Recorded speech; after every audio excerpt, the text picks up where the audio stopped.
오늘 우리에게 주신 하나님의 말씀 같이 보겠습니다. 우리 하나님의 말씀은 마태복음 2장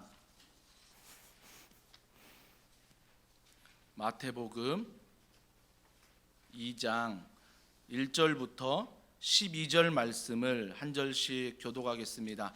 제가 가진 성경 신약 첫 페이지에 있습니다. 마태복음 2장 1절부터 12절 말씀을 한 절씩 교독하겠습니다. 헤로드 왕 때에 예수께서 유대 베들레헴에서 나심에 동방으로부터 박사들이 예루살렘에 이르러 말하되 유대인의 왕으로 나신 이가 어디 계시냐? 우리가 동방에서 그의 별을 보고 그에게 경배하러 왔노라 하니 헤로드 왕과 온 예루살렘이 듣고 소동한지라. 망인 모든 대제사장과 백성의 서기관들을 모아 그리스도가 어디서 나겠느냐 물으니 이르되 유대 베들레헴이오니 이는 선지자로 이렇게 기록된 바 유대 땅 베들레헴아 너는 유대 고을 중에서 가장 작지 아니하도다. 내게서 한 다스리는 자가 나와서 내 백성 이스라엘의 목자가 되리라 하였음이니이다. 이에 헤롯이 가만히 박사들을 불러 별이 나타난 때를 자세히 묻고 베들레헴으로 보내며 이르되 가서 아기에 대하여 자세히 알아보고 찾거든 내게 고하여 나도 가서 그에게 경배하게 하라. 박사들이 왕의 말을 듣고 갈새 동방에서 보던 그 별이 문득 와서 인도하여 가다가 아기 있는 곳 위에 머물러 서 있는지라. 매우 크게 기뻐하고 기뻐하더라. 집에 들어가 아기와 그의 어머니 마리아가 함께 있는 것을 보고 엎드려 아기께 경배하고 보배합을 열어 황금과 유향과 몰약을 예물로 드리니라. 그들은 꿈에 헤롯에게로 돌아가지 말라 지시하심을 받아 다른 길로 고국에 돌아가니라. 아멘. 아멘. 성탄의 선물을 받으셨습니까? 성탄의 선물을 받으셨습니까? 라는 제목으로 하나님 말씀을 전하도록 하겠습니다. 물론 어제 성탄의 메시지를 전했지만 짧은 시간이기 때문에 오늘 한 번 더 성탄의 메시지를 전하려 합니다. 크리스마스 이미지를 보면 세 가지 이미지가 가장 먼저 떠오릅니다. 첫 번째는 별이에요. 성탄절 하면 별이 먼저 가장 떠오르고요. 두 번째는 마구간입니다. 마구간이 떠오르기도 하지요. 세 번째는 말 구유에 태어난 예수님이십니다. 그 외에 목동들이나 또 박사들이나 여러 많은 이미지가 떠오르는 것들을 우리는 발견하게 됩니다. 여기에서 우리는 성탄의 진정한 선물이 무엇인가를 다시 한번 돌아보면 좋겠습니다. 저희 큰아들이 제대하고 이제 그 제대하면서 모아뒀던 그 돈 안에서 자기가 군복무하면서 받은 월급이죠. 월급 안에서 이번에 둘째 동생에게 돈을 모은 용돈 안에서 이게 선물을 준비하더라고요. 그래서 그 둘째 녀석이 선물을 받고 굉장히 기뻐하는 모습을 보았습니다. 그러면서 제가 그 기쁜 모습을 보면서 제 자신에게 질문했던 건 무엇이냐면 이 성탄절에 나는 과연 어떤 선물을 받아야 기쁠까? 이런 생각을 잠시 해보았습니다. 정말 우리의 성탄절은 이런 선물을 받는 기쁨도 있지만 이 기쁨만이 성탄이 주는 기쁨일까라는 생각을 해보는 것입니다. 이 이미지를 통해서 성탄의 진정한 선물을 살펴보는데 첫 번째가 별입니다. 별이 나와요. 이 별은 오늘 본문 1절에서 3절 말씀에 나오고 있습니다. 동쪽에서부터 별이 동방에서부터 왔다라고 말합니다. 이 동방에 대해서는 많은 학자들의 견해가 달라요. 하지만 이 동방은 많은 학자들이 바벨론이라고 말하고 있습니다. 즉 바벨론에서 베들레헴까지 이 별이 오는 거 아닙니까? 이 별이. 그래서 이 별을 처음 발견한 사람이 동방박사다라고 말하고 있습니다. 근데 많은 사람들이 동방박사가 몇 명일까라고 추측을 많이 하는 것 같아요. 그래서 동방박사가 3명이라고 참 많이 추측을 합니다. 왜 그러냐면 예수님이 태어나실 때 3가지의 선물을 드렸기 때문에 그래서 동방박사가 3명일 것이다 라는 추측이 있습니다. 하지만 이 3명이 동방 바벨론으로부터 예루살렘까지 거의 1400km가 넘는 거리입니다. 그 당시에 교통수단도 없는 그 당시에 엄청난 여행의 거리입니다. 과연 3명이 이 먼 거리를 왔을까? 못 왔을 것 같아요. 적어도 20명, 적어도 30명의 인원이 꾸려져야 이 인원들이 함께 도우면서 이 길을 올 수 있었을 것입니다. 그러면서 동방 박사가 찾아왔다라고 말하는데, 박사학위를 소지해서 박사가 아닙니다. 그 당시에 그들이 연구한 건 천문학이었습니다. 천문학을 연구한 그 박사들이 바로 동방 박사였던 것입니다. 굉장히 지성인이며 현인들이며 학자들입니다. 별을 보고 요즘 말하는 타로 점친다라고 생각하지 마십시오. 그들과는 수준이 다르는 굉장히 지성인들이 바로 동방 박사라는 것입니다. 이 동방 박사들이 별을 연구함에 있어서 한 가지의 예언이 있었습니다. 그 예언이 무엇이냐면 큰 별이 나타날 것이다. 큰 별이 나타날 것인데 그 별이 바로 메시아다. 메시아로 인도할 것이다 라는 예언을 들었어요. 그래서 늘 동방 박사들은 별을 연구하면서 큰 별을 기다렸던 거죠. 그래서 그들이 이 예언과 천문학을 연구하면서 큰 별이 나타나자 망설이지도 않고 그 별을 따라갑니다. 바벨론에서 예루살렘까지, 베들레헴까지 1400km가 넘는 거리를 따라가고 있는 모습을 보게 됩니다. 여행이 참 쉽지는 않았을 것 같습니다. 우리도 1400km의 여행은 저는 물론 안 해봤지만 이런 거리의 여행을 하려면 요즘 여행도 굉장히 체력적으로도 많이 힘든 여행입니다. 그 당시 이런 위험한 여행을 그들이 했던 것입니다. 왜 이렇게 위험한 여행을 할까? 생각해 보면 그만한 가치가 있지 않습니까? 메시아가 태어나신다는데 정말 그런 가치를 가지고 동방 박사 그 무리들은 망설이지 않고 큰 별이 나타나자 따라가기 시작합니다. 우리의 상황도 마찬가지요. 우리의 모든 현실도 마찬가지입니다. 도저히 주님을 따를 수 없는 상황이 있습니다. 도저히 주님을 따라갈 수 없는 현실이 있습니다. 하지만 여러분, 동방 박사를 기억하십시오. 그들은 그 예언의 말씀을 듣고 기다리며 큰 별이 나타나자 따라갔다라는 것입니다. 위험한 여행이지만 한 걸음 한 걸음 따라갑니다. 그러면서 그들이 오늘 말씀해 보니까 도착한 게 어딥니까? 별은 계속해서 움직여요. 계속 따라갑니다. 근데 그들이 예루살렘에 이 별이 거의 머물자 어디에 먼저 찾아갔냐면 헤롯 궁전에 먼저 찾아갔습니다. 왜 그랬을까요? 헤롯이 그동안 그 당시의 왕이었습니다. 왕이었기 때문에 큰 별이 나타났다는 것은 메시아가 나타났다는 건데, 왕이 나타났다는 건데 분명히 뭐예요? 동방 박사들이 그 무리들이 생각하는 왕은 헤롯 성전에 있을 것이다. 이게 상식 아닙니까? 그래서 헤롯 성전으로 그들이 가장 먼저 찾아갑니다.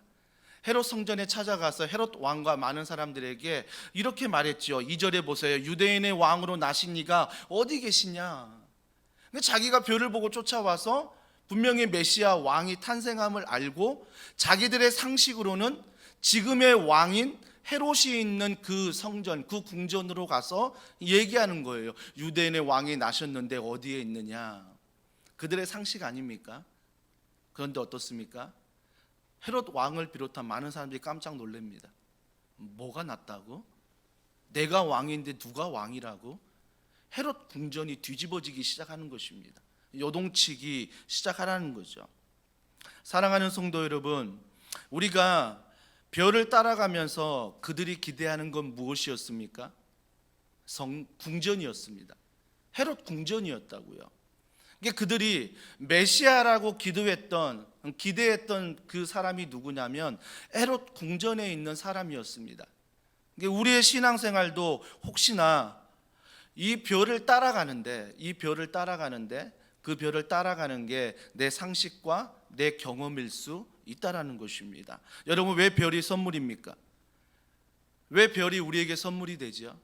그 별이 바로 궁전을 만나게 하는 것이 아닙니다. 그 별은 궁전을 만나게 하는 것이 아니라 그 별은 뭐예요? 베들레헴 마구간에 그를 인도하면서 누구를 만나게 하죠? 예수님을 만나게 합니다. 그래서 그 별은 뭐예요? 축복의 통로가 된다라는 것입니다. 사랑하는 성도 여러분, 지금도요 2021년 마지막 주일 예배입니다. 이제 얼마 안 있으면 2022년이 시작됩니다. 여러분, 어떤 선물을 받기 기대하십니까? 별의 선물을 받기를 기대하십시오. 하지만 이 별이 무엇일까를 고민한다면 2022년의 이 별은 바로 교회가 되어야 합니다. 또 하나, 예수님이 되어야 합니다. 여러분, 우리가 2022년에 계획하는 무언가를 따라가야 되는 트렌드를 붙잡고 무언가 따라가는 목적을 붙잡는다면 그 모든 것들이 바로 예수 그리스도, 그분이 나의 별이 되어야 한다라는 것입니다. 그러면서 우리가 별이 되고 교회가 별이 되어 결국은 뭐예요? 여기에 오는 많은 성도들이, 이 지역에 있는 많은 이웃들이 결국은 누구를 만나야 돼요? 예수님을 만나야 돼요. 진정한 교회란 교회는 어떤 교회입니까? 정말 많은 사람들이 별을 찾아 이곳에 왔는데, 교회 별이라고 따라가는데, 성도가 별이라고 따라가는데 예수님께 인도하지 않고 헤롯 궁전으로 인도하는 교회가 얼마나 많습니까? 그 성도를 보고 일단 교회를 등록하고 왔는데, 그 성도를 보면서 신앙생활을 하고 있는데, 그 성도와 함께 신앙생활하는 종착지가 뭐예요? 예수 그리스도가 아닌 헤롯 궁전이라면 어떨까요? 많은 분들이 실망할 것입니다. 여러분 기억하십시오. 2022년에는 우리는 무언가를 따라가야 합니다. 오늘 성경에는 별이라고 말합니다. 그 별이 바로 교회가 되었으면 좋겠습니다. 그 별이 바로 예수 그리스도께 인도하는 성도가 되었으면 좋겠습니다. 여러분이 누군가의 별이 되어서 누군가 여러분을 따라갈 때 예수님으로 인도하는, 예수님을 보여주는 별이 되어야 한다는 것입니다. 교회가 이 역할을 잊어버릴 때, 성도가 이 역할을 잊어버릴 때 부끄러움을 당하게 됩니다. 수치심을 당하게 된다는 거죠. 교회에 왔는데 별이라고 말하는 그 별을 따라가는데, 교회를 따라가고 성도를 따라가는데 자기들끼리만 어울리고 교세를 키우고 목사가 유명해지는 그런 교회라면 반드시 뭐예요? 부끄러움을 당한다는 것입니다. 당한다는 거예요. 우리는 무언가를 보여줄 교회를 찾고 있습니다. 우리 교회가 정말 보여줄 것은 물론 기존의 구 예배당보다는 훨씬 이 예배당이 새 건물이요, 또 우리가 새로운 인테리어를 했기 때문에 우리가 얼마든지 자랑할 수 있습니다. 얼마든지 말할 수 있습니다. 하지만 우리의 자랑은 여기에서 머무르면 안 되고, 그 모든 것들이 예수 그리스도께 인도하는 그 별이 되어야 한다라는 것입니다. 예수를 전하기 어려운 시대에 살고 있습니다. 생각해 보십시오. 한 번도 예수를 전하기 위해 편한 시대는 없었습니다. 여전히 예수를 전하기 어려운 시대입니다. 그래서 우리는 별이 필요합니다. 예수께로 인도할 교회가 필요하고 예수께로 인도할 성도들이 필요하다는 것입니다. 어느덧 이 교회에 와서 신앙생활을 하다 보니까 내가 예수님을 만나고 예수님을 닮아가고, 내가 그 성도분과 오랫동안 교제하다 보니까 예수님을 더 만나게 되고 예수님을 더 닮아가는 것, 이것이 바로 진정한 별의 모습이라는 것입니다. 사랑하는 성도 여러분, 저는 더원 사랑의 교회가 이곳 선홍동에, 또 서천동에, 용인과 화성과 수원 지역에, 아니 조금 더 욕심내자면 한국 교회 안에 이런 별이 되기를 원합니다. 그래서 우리를 통해서 예수 그리스도를 만나는 사람들이 많아야 한다라는 것입니다. 결국 기억할 것은 별을 따라가면 예수님을 만나는 것입니다. 두 번째 이미지가 있습니다. 그 두 번째 이미지는 마국간의 이미지입니다. 오늘 말씀 9절에 나와 있습니다. 박사들이 왕의 말을 듣고 갈새 동방에서 보던 그 별이 문득 앞서 인도하여 가다가 악이 있는 곳 위에 머물러 서 있는지라. 그곳이 우리는 마국간임을 잘 알고 있습니다. 여러분, 제가 어제도 잠깐 말씀드렸지만 이 마국간은요, 그 당시 많은 사람들에게 재산과 같은 역할을 했기 때문에 동물들이 사람들과 같이 살아가는 공간이었습니다. 한쪽의 방은 사람들이, 또 한쪽의 방은 짐승들이 살아가는 그런 구조의 가옥들이 많았다는 것입니다. 냄새도 났을 것입니다. 불편했을 것입니다. 하지만 그 모든 것을 감수하는 이유가 무엇입니까? 나의 재산이기 때문에 이것들을 감수하고 있다는 것입니다. 근데 중요한 것은 마국간이란 이미지를 떠올려 보십시오. 누추한 곳입니다. 굉장히 누추한 곳이에요. 여러분, 여기서 우리가 알 수 있는 것은 마국간의 메시지는 뭘까요? 왜 마국간에서 예수님이 태어나셔야만 할까요? 저는 이 마국간을 묵상하면서 왜 예수님이 마국간에 태어나셨을까 생각해 보면 진짜 세상으로 들어오셨다는 것입니다. 여러분, 우리 인생이 화려한 것 같지만 앞에 넥타이 매고 양복 입고 구두 신고 무언가에 화려한 것 같지만 실질적으로 우리 마음의 모든 구석을 살펴보면 어때요? 누추한 곳이 너무 많아요. 너무나 연약한 곳이 많은 게 바로 우리의 모습이에요. 그 모습 그대로 뭐예요? 예수님이 그런 곳에 오셨다는 것입니다. 가장 누추한 곳에 예수님이 오신 거지요. 온신에 오신 건 아닙니다. 험한 곳에, 아픔이 있는 곳에, 슬픔이 있는 곳에 예수님이 오셨다는 것입니다. 그래서 저는 마국간을 볼 때마다 진짜 예수님이 이 땅에 오신 거구나. 우리의 아픔이 있는 곳, 우리의 슬픔이 있는 곳, 우리의 누추한 곳, 우리의 연약한 곳에 예수님이 오셨구나. 이 마국간을 볼 때마다 그런 이미지가 떠오릅니다. 사랑하는 성도 여러분, 이런 누추한 곳에 냄새가 납니다. 동물들이 있기 때문에. 이 냄새가 무엇이겠습니까? 이 냄새는 바로 우리들의 아픔입니다. 우리들의 연약함입니다. 우리들의 눈물입니다.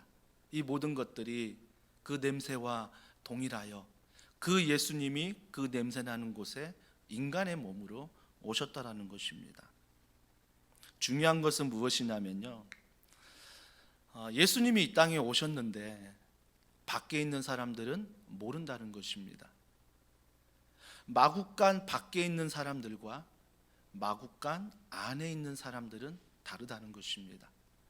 우리가 마국간의 이미지를 통해서 누추한 곳, 예수님이 나의 아픔 가운데 오셨구나 라는 이미지에서 끝나면 안 되고, 나는 과연 그렇다면 마국간 안에 있는 사람인가, 나는 마국간 밖에 있는 사람인가를 살펴보아야 하는 것입니다. 사랑하는 성도 여러분, 마국간에 들어가야 예수님을 만납니다. 마국간 밖에 있으면 그 예수님을 만날 수가 없습니다. 우리 또한 마찬가지입니다. 신앙생활하면서 그 예수님의 그 말씀과 그 모든 은혜가 내 마음속 깊이 들어와야 하는 것입니다. 그래서 마음속 깊이 들어왔던 그 예수님, 그 은혜의 말씀들이 한 주간을 살아갈 때 그 말씀이 작동하는 것, 이것이 바로 마국간 안에 있는 사람들의 은혜라는 것입니다. 근데 더 감사한 건 뭐냐면 마국간 안으로 들어오면 다 변한다는 것입니다. 동방 박사들이 그 아기 예수가 있는 마국간에 들어오자 무릎 꿇고 경배합니다.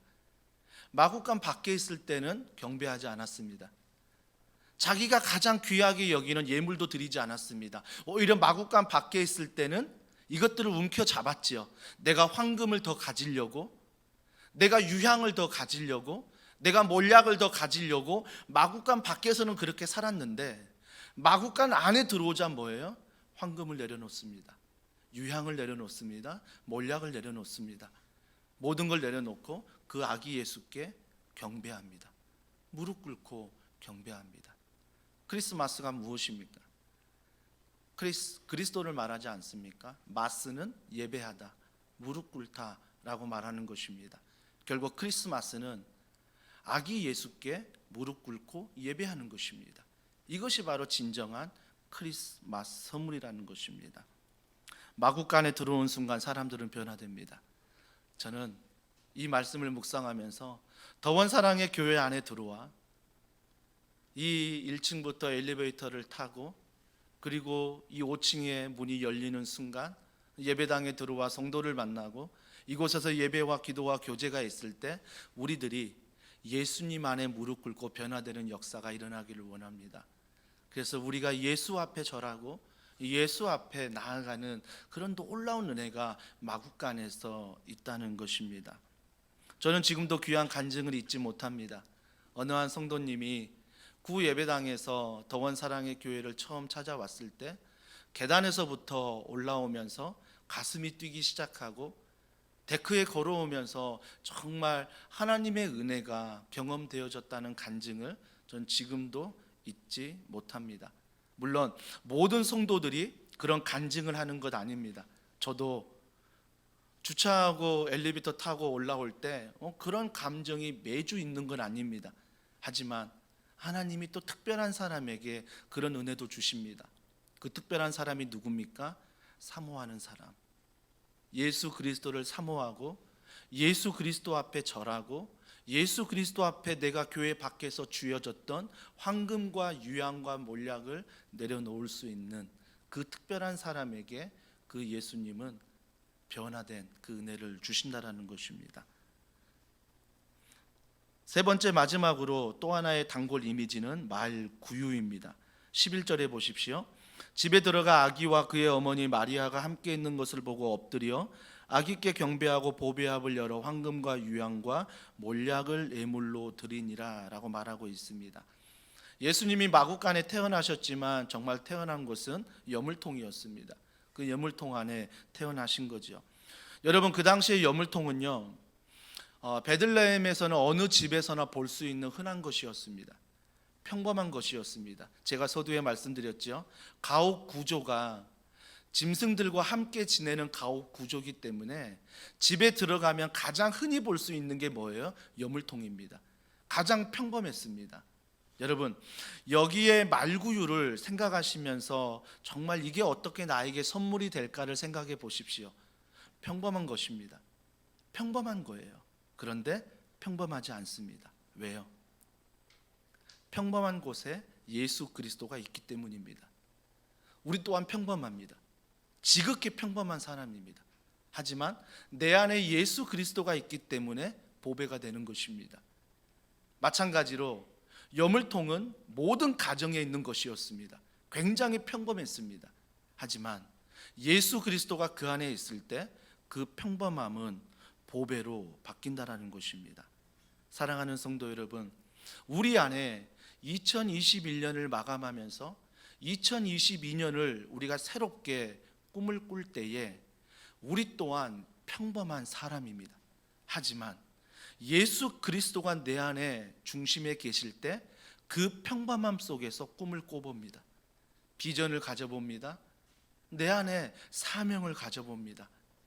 어제도 수험생 이제 시험을 치르고 이제 합격 소식을 기다리는 친구들도 있고 이미 합격한 친구들도 있습니다.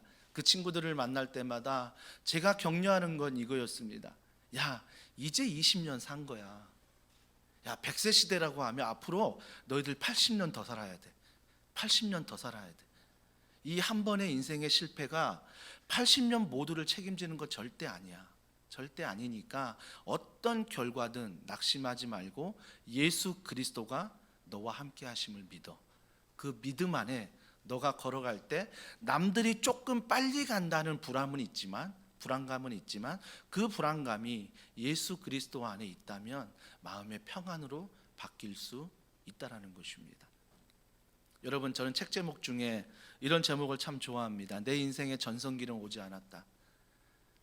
저도 이제 50이 넘어가면서 늘 고백할 수 있는 용기는 없습니다.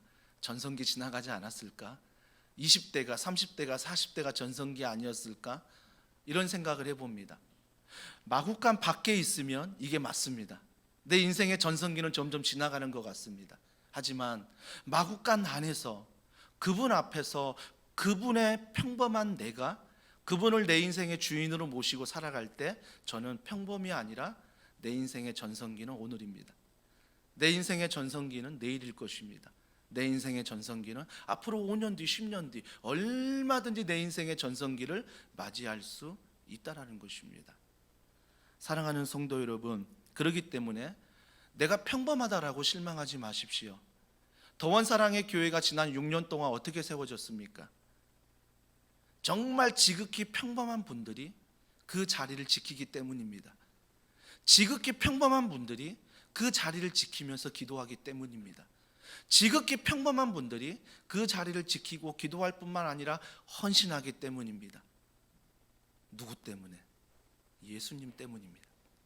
예수님 때문에 지극히 평범한 우리가 보배롭게 사용되어지고 있다라는 것입니다.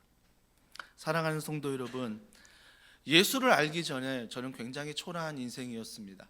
물론 모태신앙이지만 그 예수님을 인격적으로 만나기 전에는 굉장히 초라했습니다. 내가 조금 뭔가 쥐어지며 우쭐대고요, 그게 모든 세상을 가진 것처럼 남들을 무시한 적도 많았습니다. 뭔가 없을 때는 굉장히 초라하게 느껴졌습니다. 그래서 초라하게 느껴지는 내가 누군가에게 나를 소개하고 누군가 공동체 안에 함께 있다는 게 너무나 창피했습니다. 하지만 어느 순간 이렇게 평범한 내가, 이렇게 초라한 내가 예수 그리스도를 인격적으로 만나고 그 주님 앞에 매일매일 연약한 모습으로 살아가지만 깨닫습니다. 아, 평범하지 않구나. 주님 안에서는 내가 보배구나 라는 생각을 해봅니다. 한국에 수많은 교회들이 있습니다. 하지만 주님이 함께 하시는 교회는 평범하지 않습니다. 우리가 교회가 지하에 있다고 해서, 교회가 몇 년째 부흥하지 않는다고 해서 그 교회가 이런저런 이유로 우리가 그 교회를 평가하는 것이 아니라, 정말 우리의 교회는 예수 그리스도, 그분이 우리의 중심에 있고 우리가 그분 때문에 보배가 되고 그분 때문에 비범한 사람이 되어야 한다라는 것입니다.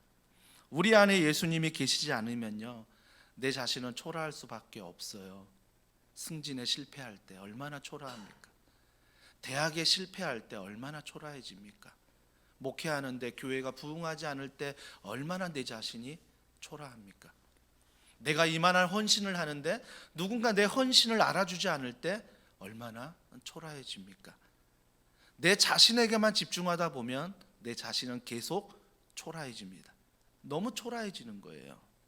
하지만 예수님 안에 우리가 거할 때 그 초라함은 여전히 있지만 그 미움이, 그 다툼이, 그 시기와 그 질투가 여전히 있지만 그 모든 것들이 기쁨으로 바뀔 수 있다는 것입니다. 사랑하는 성도 여러분, 이것이 바로 성탄이 주는 세 가지의 선물입니다. 많은 트렌드라고 말하는 작가들이 나노 사회라고 말합니다. 이 나노 사회가 무엇입니까? 공동체에서 개인으로 가는 거죠. 개인주의가 지금 대세 아니겠습니까? 어느 공동체에 소속되기보다는 내가 선호하는 곳에 소속되기를 원하는 사회가 지금의 사회입니다. 나노 사회뿐만 아니라 머니러시가 심하죠. 모두가 다 돈에 관심이 많습니다. 너무나 돈에 관심이 많습니다. 그래서 이게 바로 생존 문제와 연결된다라고 생각하기 때문에 주식 열풍도 불기 시작합니다. 득템력이라고 그런 트렌드를 추구합니다. 이제는 무언가를 우리가 가질 수 있는 것, 특별한 걸 내가 가질 수 있는 것이 바로 득템력입니다. 연예인들의 그런 프로그램을 보면서 신발을 막 모집하고 차를 수집하고 남들이 갖지 못한 그런 득템력을 갖고 있는 것이 오늘날의 가치로 여겨지고 있는 시대입니다. 사랑하는 성도 여러분, 하지만 이 모든 것들이 사라질 때 내 자신은 초라하게 느껴집니다. 하지만 그 모든 것이 사라질지라도 예수 그리스도, 그분이 나의 별이 되시고 그분이 나의 마구간이 되시고 그분이 나의 말구유가 되신다면 내 인생은 결코 초라한 인생이 아니라 보배로운 인생이 된다는 것입니다. 여러분, 이 보배로운 인생이 될 때 마지막 결론입니다. 12절입니다. 12절은 같이 한번 읽어볼게요. 같이 읽습니다. 시작. 그들은 꿈에 헤롯에게로 돌아가지 말라 지시하심을 받아 다른 길로 고국에 돌아가니라. 이 세 가지가 여러분의 선물로 되지 아니하면 다시 헤롯에게 돌아갑니다. 하지만 이 세 가지가 나에게 선물이 되면 동방박사 보세요. 헤롯에게 돌아가지 않으리라. 돌아가지 않습니다. 세상으로 돌아가지 않는다라는 것입니다. 사랑하는 성도 여러분, 우리가 매주일 예배를 드리면서 마지막 제가 여러분을 파송하는 기도를 드리고 있습니다. 우리는 이곳에서 별의 축복을 말구유의 축복을, 마구간의 축복을 받았다면 세상으로 다시 돌아갑니다. 하지만 세상으로 다시 돌아갈 때 우리는 그냥 돌아가는 게 아니라 예수 그리스도란 그 보배를 내 중심에 두고 돌아가는 것입니다. 그럴 때 여러분의 학교가 변화됩니다. 그럴 때 여러분의 직장이 변화가 되고요. 그럴 때 여러분의 교회가 변화가 되고, 그럴 때 여러분의 삶의 모든 것들이 변화된다라는 것입니다. 그렇기 때문에 예수를 만나 이 세 가지의 선물을 가지고 부탁드립니다. 2022년 헤롯에게 돌아가지 마십시오.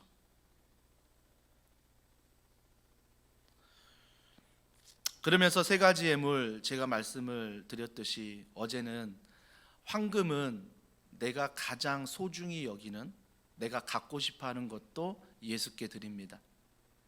유향은 순수한 향인데 오직 하나님께 예배할 때만 쓰이는 향이었습니다. 그 향을 아기 예수께 드립니다. 몰약은 시신을 장사할 때 쓰는 향료인데 죽음을 이기신다는 의미거든요. 그런 의미의 향료도 아기 예수께 드리고 있다라는 것입니다. 사랑하는 성도 여러분, 이 성탄의 선물을 받았을 때 황금을 주지 않습니다. 유향을 주지 않습니다. 몰약을 주지 않습니다. 오히려 뭐예요? 그것들을 내려놓습니다. 그것들을 내려놓게 되는 거죠. 내려놓게 되는 거죠.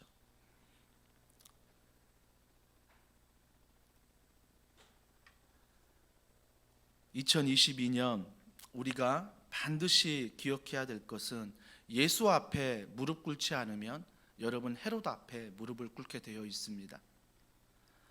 여러분이 예수를 왕으로 모시지 않으면 반드시 헤롯이라는 세상의 왕 앞에 무릎을 꿇게 되어 있다라는 것입니다. 2022년 생명의 길이요 소망의 길이요 믿음의 길이 되신 그 예수 그리스도, 우리가 그분 안에 들어가는, 또 그분 안에 나아가는, 그래서 오늘 별과 마국간과 말구유의 선물을 간직하며 또 2022년을 또 새롭게 살아가는 우리 모든 성도들이 되기를 주님의 이름으로 축복합니다. 오늘 이 말씀을 기억하면서 우리가 함께 찬양을 좀 고백하고 싶은데요, 이 찬양 고백합니다. 여러분, 천사 찬송하기를 찬양해 보면 그 당시 선탕 때 많은 사람들이 찬양했습니다. 지극히 높은 곳에는 하나님의 영광이라고 찬양했습니다. 여러분, 그 찬양을 할 때 가장 먼저 찬양했던 것은 하나님이었습니다. 그 다음이 사람들이었어요. 우리는 이 순서가 바뀌면 안 된다고요. 2022년에도 우리가 이 순서가 바뀌면 절대 안 돼요. 하나님, 예수 그리스도, 성령님이 우리에게 먼저입니다. 우리 이 마음으로 이 찬양 우리 주님 앞에 올려드리겠습니다.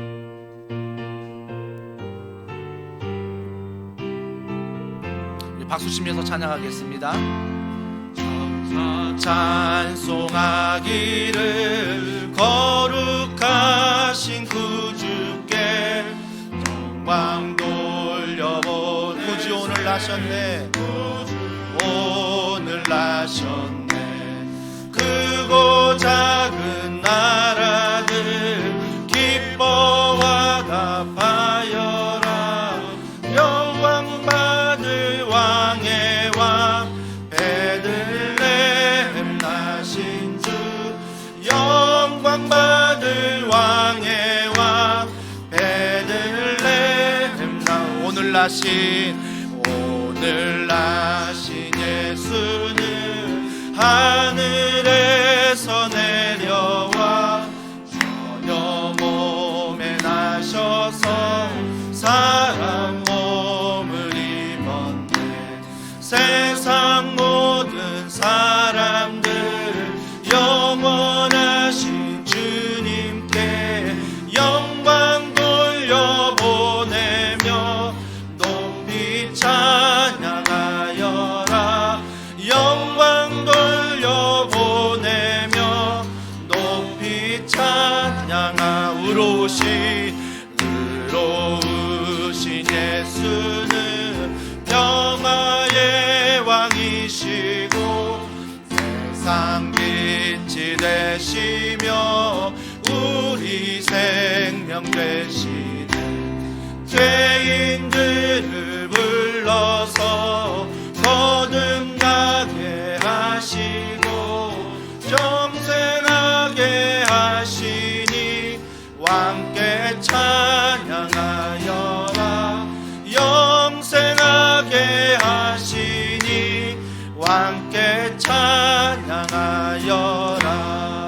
우리 이 시간에 함께 기도하겠습니다. 무엇을 2021년에 찬송하셨습니까? 2022년에 무엇을 찬송하길 원하십니까? 우리가 이 시간 말씀을 기억하면서 정말 우리가 성탄에 받아야 될 선물, 별과 이 마국간과 또한 우리에게 주시는 마지막 선물인 이 말구유 예수 그리스도 안에 우리가 받기를 소원합니다. 주님, 이 은혜가 또 흩어져 있는 한 주간에 주님의 선물을 많은 이웃들에게 가정에 나누어 줄 수 있는 그런 은혜가 있게 해달라고 우리 이 시간에 잠잠한 목소리로 주님 앞에 기도하겠습니다. 하나님 아버지,